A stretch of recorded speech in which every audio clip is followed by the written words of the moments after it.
பத்திரிகையாளர் குடும்பத்துக்கு வணக்கம். உங்களோட சேர்ந்து கொஞ்சம் வருஷத்துக்கு முன்னாடி தலைக்கூத்தல் படத்துக்காக அங்கேருந்து கணியண்ணன் நேர்காணல் செஞ்சுருக்கேன், அண்ணனை நேர்காணல் செஞ்சுருக்கேன். இன்றைக்கி இந்த இடத்துல இருக்கிறது கொஞ்சம் பதட்டமாக இருக்குது. ஏன்னா எதுக்கு நீங்கள் உட்காந்துருக்கீங்கிறத பரபரப்பாக ஓடிட்டு இருக்கிற இந்த மானுட சமூகத்தை கொஞ்சம் கையை பிடிச்சி நிறுத்தி பொது உடைமையையும் பொதுவாக நம்ம அலட்சியப்படுத்துகிற நம்மளோட உடைமைகளாக இருக்கிற அப்பா அம்மா மனைவி மாதிரியான உறவுகளோட உணர்வையும் கொஞ்சம் சத்தமாக சொல்லி செல்லமாக ஒரு அரைஞ்சு மனுஷனாக வாழ்கிறதுக்கான வழியை போட்டு கொடுக்குற எளிய மனிதர், தமிழ் சொல்லும் அறம் சுரக்கிற சமுத்திரக்கணி எனக்கு முதல்ல பெரிய வணக்கம். இந்த கனிவான அகத்துக்கும் கடுமையான முகத்துக்கும் சொந்தக்காரராக இருக்கிற அப்பாக்களுக்கான ஒரு உருவம் தயாரிக்கணும்னா அதான் சமுத்திரக்கணி அண்ணன். அது தமிழ் சினிமா எப்பவும் தவற விட்டதே கிடையாது. பெரியோரை வியத்தலும் இளமே, சிறியோரை இகழ்தல் அதனும் இளமேன்னு கணியன் பூங்குன்றன் சொன்ன வார்த்தைக்கான அடையாளமாக இந்த சிறுவனை இந்த மேடையில் உட்கார வச்ச கணியண்ணனுக்கு மீண்டும் ஒரு பெரிய நன்றி. சேகுவாரா சொன்ன ஒன்னே சொல்லிட்டு நான் நிறைவு செஞ்சுக்கணும்னு நினைக்கிறேன். சேகுவாரா சொல்வார், நான் வீழ்ந்து விட்டால் என்ன, என் துப்பாக்கியை ஏந்தி கொள்ள என் தோழர்கள் தயாராக இருக்கிறார்கள், தோட்டாக்கள் ஒருவரும் தூங்குவதில்லைன்னு சொல்வார். அப்படி அவருடைய தோட்டாக்களை ஏந்துவதற்கான, துப்பாக்கி ஏந்துவதற்கான இயக்குநர்களை தொடர்ந்து உருவாக்கிட்டே இருக்கிற இந்த சமுதிரம் என்றும் வற்றாது என்ற பெரிய நம்பிக்கையோடு தமிழ் சினிமா என்றும் வாழும். தமிழ் சினிமா நம்பி வந்த எல்லோரும் நிச்சயம் வாழ்வோம் அப்படிங்கிற நம்பிக்கையை தொடர்ந்து கொடுக்குறவங்க எல்லாருக்கும் நன்றி. பத்திரிகை அன்பர்கள், அதாவது எல்லா ஃபார்மேட்லேயும் mainstream media, digital media எல்லாருக்கும் வணக்கம். அதே போல் இந்த நிகழ்ச்சிக்கு வருகை தந்திருக்கும் வெல்விஷர்ஸ் மற்றும் இங்கே இருக்கக்கூடிய அற்புதமான இயக்குநர்கள் அனைவருக்கும் வணக்கம் மற்றும் படக்குழுவினர் அனைவருக்கும் வணக்கம். என் குருநாதர் சமுத்திரக்கணி சார், அவருடைய முதல் அவர் இயக்குன ஒரு சின்னத்திரை சீரியல் தான் நான் நடிக்க ஆரம்பித்தேன். ஸோ அப்போலேருந்து நான் அவரை பார்த்துட்ருக்கேன். ஸோ ஒரு வெற்றி இயக்குனராக சின்னத்திரையில் இருந்தார்.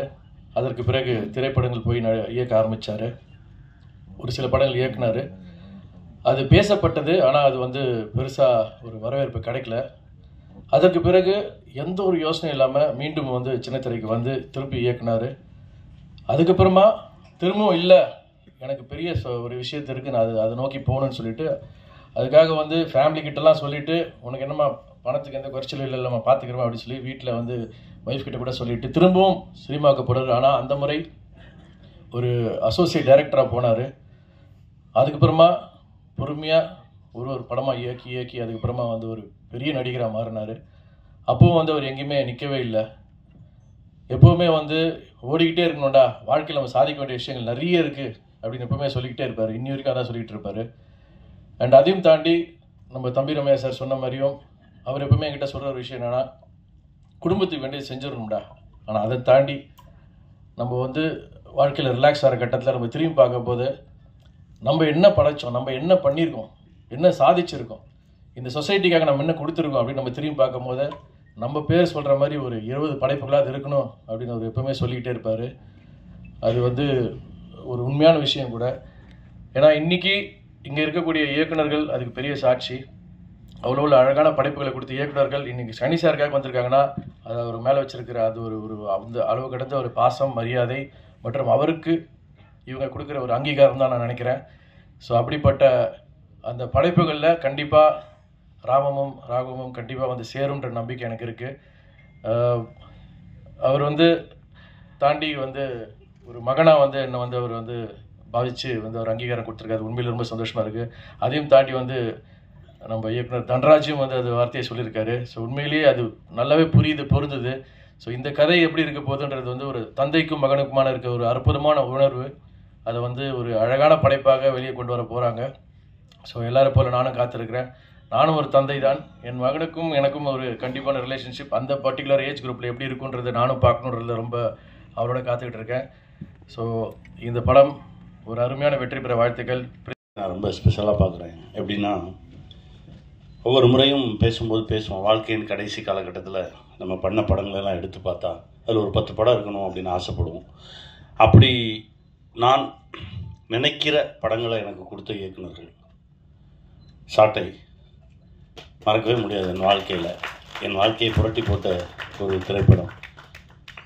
கதையை சொல்லிட்டு போயிட்டாரு, போராளி கிளைமேக்ஸ் ஷூட் பண்ணிக்கிட்டு இருக்கேன், ஆனால் விட மாட்டேங்குது. உடனடியாக போயிடுவோம் ஷூட்டிங் அப்படின்னு போய் எடுத்தோம் ஷார்ட்டை. அதில் தான் எனக்கு எங்கள் அண்ணன் தம்பிராமன் அண்ணன் எனக்கு கிடைச்சாரு. ரொம்ப அருகாமையிலேருந்து பார்க்குறதுக்கு வாய்ப்பு கிடைச்சது. ஒரு படைப்பு தான் நிறைய நல்ல மனுஷங்களை நமக்கு சேர்க்கும்னு சொல்லுவாங்க. தம்பிராமன் அண்ணன் எனக்கு அதில் கிடைச்சாரு. அதற்கு பிறகு இங்கேருந்து ஆரம்பிப்போம். தலைக்கூத்தல் என் வாழ்க்கையில் மறக்க முடியாத ஒரு படைப்பு. தலைக்கூத்தலை எடுத்து பார்த்தா எத்தனை தலைமுறை ஆனாலும் அந்த படத்தை பார்த்துக்கிட்டே இருக்கலாம். ஜேபி ரொம்ப சந்தோஷம், நன்றி. கார்மேனி செல்வம்னு ஒரு படம் இப்போ பண்ணிகிட்ருக்கோம். அதோட இயக்குனர் கார்த்திக் வந்திருக்காரு. அதுவும் ஒரு மறக்க முடியாத ஒரு படைப்பாக இருக்கும். பாருங்க கார்த்திக். எங்கள் அண்ணனை பற்றி நான் சொல்லிக்கிட்டே இருக்கணும். ஏன்னா அது வரைக்கும் அத்தனை படைப்புகள் வந்திருக்கு, இன்னும் வரும். எழுதும் போதெல்லாம் எங்கள் அண்ணன் இருப்பார். அந்த சக்தி எனக்கு இறைவன் கொடுத்துக்கிட்டே இருக்கணும். எங்கள் அண்ணனோட பயணிச்சுக்கிட்டே இருக்கணும்னு நான் கேட்டுக்கிறேன். நன்றிண்ணே. மணிமாறன் சார் சங்கத்தலைவன் அப்படின்னு ஒரு படம் பண்ணோம். அதாவது ரொம்ப சந்தோஷமாக இருக்கு. இவங்க எல்லாரும் ஆக்ஷன் சொல்லி நடிச்சிருக்கேன். ரொம்ப சந்தோஷமாக இருக்குது. இறைவனுக்கு நன்றி. இது உங்கள் மேடம், என் நண்பன், எப்படி வேணாலும் சொல்லலாம். அவனை அப்படி உட்கார், அதுலேயே உட்கார். சித்திரை செவ்வானம்னு ஒரு திரைப்படம். அதாவது தம்பியோட முதல் படைப்பு. ஃபைட் மாஸ்டர் கதை சொல்லாருன்னு ஏதோ பறக்கிற மாதிரி ஒரு கதை சொல்லுவார் அப்படின்னு பார்த்தா அப்படி ஒரு அப்பாவுக்கும் பொண்ணுக்குமான பாசமான கதையை கொடுத்தாரு. காலத்துக்கும் அந்த கதை என்னை தாங்கி பிடிக்கக்கூடிய ஒரு படைப்பாக இருக்கும்னு நம்புகிறேன். இவன் கௌஷிக் 3 பேரும் எனக்கு 3 பிள்ளைங்க. 2000 ஸ்மால் ஸ்க்ரீன் பண்ணும்போது அங்கேருந்து பயணிச்சுக்கிட்டு இருக்கோம். இப்போ புதுசாக ஒரு பிள்ளை கிடச்சிருக்கான். ரொம்ப சந்தோஷமாக இருக்குது இவங்களோடு பார்ப்பது. அப்புறம் நடிகைகள் அவன் இப்போ ஒரு பிள்ளையாக இருக்கான், தன்ராஜ். அவன் ஒரு தம்பி. அப்புறம் அம்மா moksha. Thank you for being here and supporting us. Thanks for all the senior directors. Might be my age is very small than your experience. Thanks a lot for blessing Ramam Raghavam. Thank you so much. Actually, it started from when Dhanraj was narrating the story in Zoom call. Then when he told the story, that is one thing. And the second thing, he told that Kani Anna accepted the story and he said, this film we need to do. So this made me to do this film. From there, my family was extended, and I feel Samudragani Anna is like my own brother. And because of him, I did this movie. And now I'm very happy and I'm blessed that we are bringing it to the audience. I feel everyone will realize what is an importance between the father and son bonding, and everyone will remember their father. And definitely this film make you too emotional, and definitely you will call your father, call your appa and say, Appa, I miss you. So thank you everyone, and please do watch and support on Feb 21. We are coming in theaters. Thank you everyone in this journey who supported us. Thank you GRR Movies for releasing this amazingly. Thank you so much, and thank you Dhanraj Garu, thank you Samudragani Anna, thank you Pramodni Garu, Moksha, each and every crew, Aripaka Prabhakar Garu, and everyone did fantastic job. Without you, all the team, I'm not here, and I'm very blessed, and I need more blessings from Tamil Nadu, and I wish I want to do like authentic movies more like this in coming years. And thank you so much. தெரியாது, நம்மளுக்கு ஒரு 80 வயசு ஆகும். ஒரு கைத்துக்கட்டில் மல்லாக்க படுத்துட்டு பல்லெல்லாம் கலந்து போய் பெப்பர் பண்ணி யோசிக்கிற பொழுது நம்ம என்னடா சாதித்தோம், எத்தனை கோடி பணம் இருக்குது, அதில் என்ன சாதித்தோம்.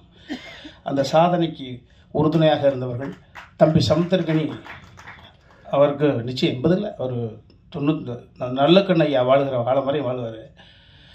அப்படி வாழுகிற பொழுது சுயநினைவோடு 100 வயதில் மல்லாந்து படுத்துக்கிட்டு யோசிக்கிற பொழுது நான் இந்த தமிழ் பூமிக்கு என்ன சாதித்தேன், அடுத்த தலைமுறைக்கு என்ன கொடுத்தேன் என்று யோசிக்கிற பொழுது எவ்வளவு கொடுத்துருக்கேன்னு யோசிக்கலாம். ஸோ தம்பியை பார்க்கிற பொழுது ராஜமௌலியும் அழைக்கிறார், ராஜமௌலியுடைய மகனும் அழைக்கிறார், தென்னிந்தியாவினுடைய ஆற்றலின் ஒட்டுமொத்த உருவம் தம்பி தனுசும் தொடர்ச்சியாக அழைக்கிறார். எப்படி ஒரு மனிதனால் இப்படி ஒரு எல்லோரோடும் கைகுலுக்கி செல்ல முடிகிறது? அப்போ அதற்கு பின்னணியில் அந்த மனசு இருக்குல்ல, அது எப்படி இறங்கும். ஒரு பெரிய சாதாரண விஷயம் கிடையாது. தம்பியாக பெற்றதில் எனக்கு ஒரு பெரிய மகிழ்ச்சி. நான் அந்த எனக்கும் தம்பிக்கும் இணைப்பு பாலமாக இருந்தது அன்பு பிள்ளை தம்பி சாட்டை அன்பழகன் தான். நான் ஃபைட் மாஸ்டர் சொன்னாங்களே, ஃபைட் மாஸ்டர் எடுத்துக்கிட்டு வந்த கதை தந்தை மகள் என்ற உறவு. இது தந்தை மகன் என்ற உறவு. நான் பங்கு பெற்ற இந்த மாணிக்கத்தையும் சாட்டையும் வச்சு பார்க்குற பொழுது சாட்டை என்ன இன்னும் கொஞ்சம் இந்த கதாபாத்திரம் இல்லைன்னா கொலை செஞ்சுட்டு ஜெயிலுக்கு போயிருப்பான். இந்த கொலை செய்யக்கூடிய உணர்வை தடுத்து அவனுக்குள்ள இருக்கக்கூடிய மனிதநேயத்தை மீட்டெடுத்தது என்பது வந்து சாட்டை. ஓ, புராணம் தான், ஆனால் எழுதுனது மனுஷன் இல்லையா? கம்பர் தான் இந்த ஃபீல் குட். இவர்களுக்கெல்லாம் முதல் இயக்குனர் கம்பன் தான். தம்பி சுப்பிரமணிய சிவா சொன்னது போல என்னன்னா, ராமன் கடவுள், அவனை இரவு பகலாக வணங்கி கொண்டிருப்பவன் வாலி. ஒரு சூழ்நிலையில் ராமன் வில்லாட்டியான், வில் வந்து தைத்து விட்டது, மரணத்தின் வாசல், சாக போறேன்னு தெரியுது. அவன் சாவை பற்றி கவலைப்படவில்லை. நான் அனுதினமும் வணங்கக்கூடிய ராமனால் இந்த வில் எய்தப்பட்டிருக்க கூடாது, என் ராமன் கொலையாளி ஆகிடக்கூடாது என்ற பதட்டத்தோடவே அந்த வில்லை எடுத்துட்டு பார்க்குறான். பார்த்தா ராமனுடைய வில் கலங்குறான். ஐயையோ, பார்த்தா ராமன் என்று ஆகிறான். ராமா, நீயா இதை எய்தாய்? நீயா இந்த பழிச்சல்? இந்த பழிச்சொலுக்கு நீயா காரணமாய் போகிறாய்? இந்த ஒட்டுமொத்த உலகத்துக்கே அருள் பாவிக்கக்கூடியவனா நீ இந்த பழிச்சொல்லை சுமந்தால் இந்த புகழ் என்ற மௌனத்தை யார் சுகப்படுவா?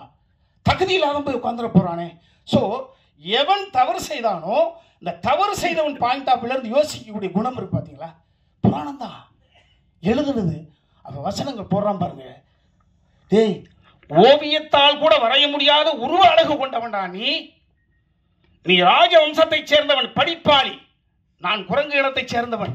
ஐயோ, அப்பேற்பட்ட கடவுள் தான் தான் யோசிக்கிறான். ஓஹோ, மனைவி சீதா பிரிந்த காரணத்தினால நீ குத்திட்டியாப்பா? நீ என்ன செயல் செஞ்சேன்னு உனக்கே தெரியாமலே செய்துட்டியா?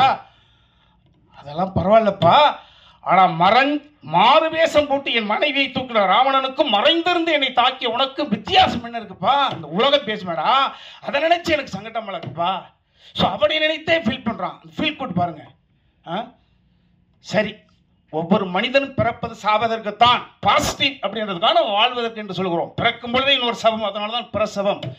ஆனால் சாவு இருக்கிற பொழுது, மனிதன் இருக்கிற பொழுது மரணம் வராது. மரணம் இருக்கிற பொழுது மனிதன் இருக்க மாட்டான். ஆனால் எனக்கு மிகப்பெரிய ஒரு கொடுப்படை, நான் வணங்கிய கடவுளே என்னை வந்து குத்துகிறான், கொள்கிறான். நான் சாவதற்கான காரணம் நீ என்று அறிந்து சாகிறேன். அந்த வகையில் திருப்தி. 2 அப்ளிகேஷன். கொஞ்சம் போதவஸ்தெல்லாம், கொஞ்சம் பேட் ஹேபிட்ஸ். இதே மாதிரி வேத ஏதோ ஒரு நூலில், ஒரு சூழ்நிலையில் அவன் மேலே இதே மாதிரி பணத்தை ஒன்று. இன்னொன்று, சுக்ரீவன் தான் ராமன்கிட்ட சொல்லி, ராமன் சுக்ரீவனுக்காகத்தான் குத்தி கொண்டுனா. அப்படி உன் தம்பிகள் லட்சுமணனோ பரதனோ நாளைக்கு நான் இறந்த பிறகு என் தம்பிக்கு கிண்டல் பண்ணிடக்கூடாதுப்பா, அதை கொஞ்சம் தடுத்துறியா? இந்த அப்ளிகேஷன் தான் அப்படின்னா. இதை படிக்கிற பொழுது இதெல்லாம் இதனுடைய ஃபாலோவர்ஸ் அந்த ஃபீல் குட் டைரக்டர்ஸ். உங்கள் அனைவரையும் இதை விட வயதில் இளையவர்களாக இருந்தாலும் பாதம் தொட்டு வணங்குகிறேன். இதே போன்ற படத்தை கொடுத்து கொண்டே இருங்கள். வாழ்க வையகம். Thank you so much sir.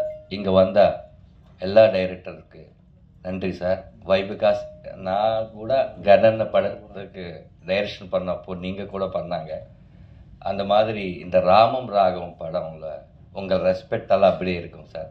கண்டிப்பாக அது மட்டும் நான் சொல்கிறேன் சார். இப்போ வரைக்கும் அப்பாவா ஒரு 21 படம் பண்ணாங்கன்னு சொன்னாங்க. ஏமோ அந்த கடவுள் எனக்கு கொடுத்தாங்க, அந்த டேட்டே வந்துச்சு 21. அப்புறம் எங்கள் producer Prithvi, thank you so much. கண்டிப்பாக இந்த படத்துக்கு எனக்கு ஒரு நல்ல பண்ணா, ஒரு புது டைரக்டர் நல்ல பண்ணான்னு வரும். I am very happy. But எந்த படமும் அந்த மட்டுக்கே க்ரியேட் பண்ணுறது, அது இல்லாமல் இந்த ஃபீல் குட் படத்துக்கு கூட காசு வந்தால் நல்ல நல்ல ப்ரொடியூசர் வருவாங்க, நல்ல ட்ரை பண்ண ஸ்டோரி சொல்கிறதுக்கு இந்த படம் ஓடணும். Please help me. தேங்க்யூ. நான் டைரக்ஷன் எதுக்கு பண்ணிட்டேன்னா, எனக்கு ஒன்றும் தெரியாது. My assistant director and my co director, my associate director, thank you so much. இந்த வேதிக்கையில் அது சொல்லணும், அது என் బాధ్యత.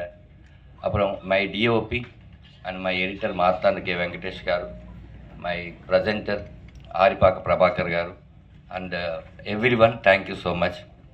தமிழ் நல்லா பேசணும், அதுக்கு தான் ட்ரை பண்ணுறேன். ஐம் வெரி சாரி, எதனா நான் தப்பாக பேசினா மன்னிச்சுங்க.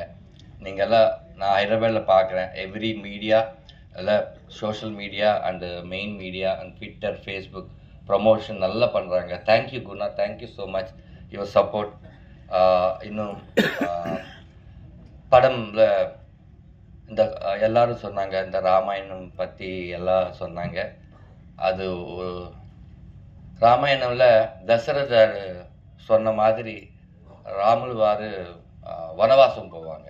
பட் இந்த படத்தில் ராமுடு என்ன சொன்னால் அதுக்காக அப்பா எங்கேயோ போவாங்க. அதான் இந்த ராமாயணம், அது ராமம் ராகவும். ரிலீஸ் ஆகுது பேப்பர். சமுத்திரக்கனி அண்ணா மாதிரி அப்பா எல்லா வீட்டிலும் இருப்பாங்க. பட் இந்த ராகவா எந்த வீட்டில் கூட இருக்கக்கூடாது. அதான் இந்த படம்.